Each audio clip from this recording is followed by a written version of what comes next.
New research has confirmed that it's easier to want to raise children when you don't actually expect to be the one doing the raising. Yes, when polled, men always report that they want children way more than women do. And it's because men having a child and women having a child are two completely different experiences in society, both physically and mentally, and honestly socially too. For starters, a lot of people don't know that the US has by far the highest mortality rate of all of the developing nations, and will I even survive giving birth isn't a thought that men even have to have. So let's finally talk about it, because I talk about it a lot, right, when I'm talking to boys and we finally get to that stage where we're talking about what we want further down the line, and they always say they want all of these kids. And I always make it clear that I'm very hesitant to have any kids at all. And not because I don't like kids. I actually do like kids to a decent degree, and if I could assume the position of the father societally, I'd have tons of kids, right? So the first 2 points I bring up is, one, I would only want to have kids if I had a partner who wanted to have kids like way more than me and genuinely be like way overly involved for a dad.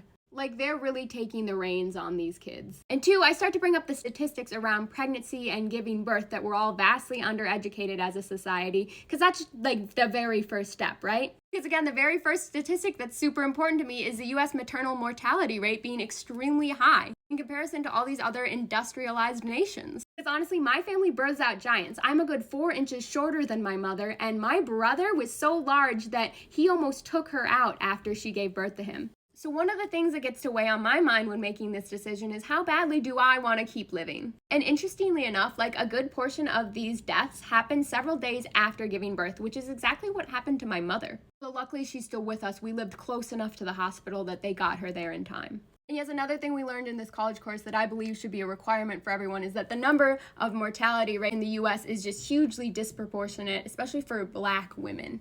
Not only that, but in the last few years alone, the rate is skyrocketing. What is going on? We can't seem to figure it out either. And don't even get me started, because this is all stuff you just get to consider before you even have the child. Once the child's born, there's a completely different set of issues that the mother now gets to address that fathers never seem to think about before they enter into this.